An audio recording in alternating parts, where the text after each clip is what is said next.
একজন নারী শিক্ষকের গলায় ওড়না পেঁচিয়ে টেনে হিঁচড়ে নেওয়া হচ্ছে। ক্লাসরুমের দরজা ভেঙে ছোট ছোট বাচ্চাদের সামনেই পেটানো হচ্ছে শিক্ষকদের, অথবা ক্লাস চলাকালীন শিক্ষকের মুখে নির্বিচারে ঘুষি মারছে নবম শ্রেণীর এক ছাত্র। ঘটনাগুলো কোনো অন্ধকার অপরাধ জগতের নয়। এই নির্মম ঘটনাগুলো ঘটেছে দেশের সবচেয়ে নিরাপদ আশ্রয় শিক্ষা প্রতিষ্ঠানের ভেতরে। কিন্তু কেন আমাদের শিক্ষকরা আজ এতটা অসহায়? চলুন জেনে নেওয়া যাক আজকের টাইমস এক্সপ্লেইনসে। সাথে আছি আমি শাহরিয়ার মাহিন।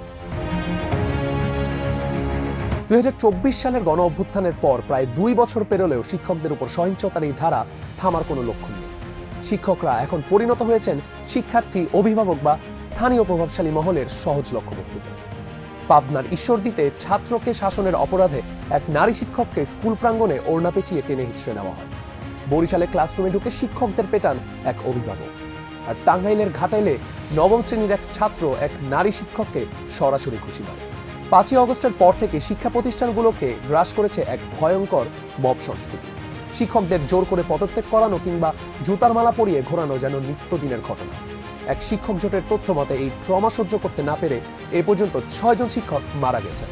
প্রায় 3500 শিক্ষক এই মব সহিংসতার শিকার হয়েছে। এই বিষাক্ত বাতাস ঢাকা, রাজশাহী ও চট্টগ্রাম বিশ্ববিদ্যালয়ের মতো উচ্চ শিক্ষালয়েও ছড়িয়ে পড়েছে। কিন্তু কেন এই পতন? এই পরিস্থিতির দায়ী বা কারা? শিক্ষাবিদরা বলছেন, বছরের পর বছর ধরে কম বেতন ও অতিরিক্ত আমলাতান্ত্রিক নিয়ন্ত্রণ সমাজে শিক্ষকদের মর্যাদাকে ধূলিসাৎ করে দিয়েছে। এর উপর যোগ হয়েছে ম্যানেজিং কমিটি নিয়ে স্থানীয় ক্ষমতার লড়াই। এমনকি কিছু ক্ষেত্রে খোদ সহকর্মী শিক্ষকরাই নিজেদের স্বার্থে এই সহিংসতায় উস্কানি দিচ্ছে। শিক্ষক সংগঠনগুলোর মতে এই অন্ধকারের একমাত্র সমাধান একটি শিক্ষক সুরক্ষা আইন।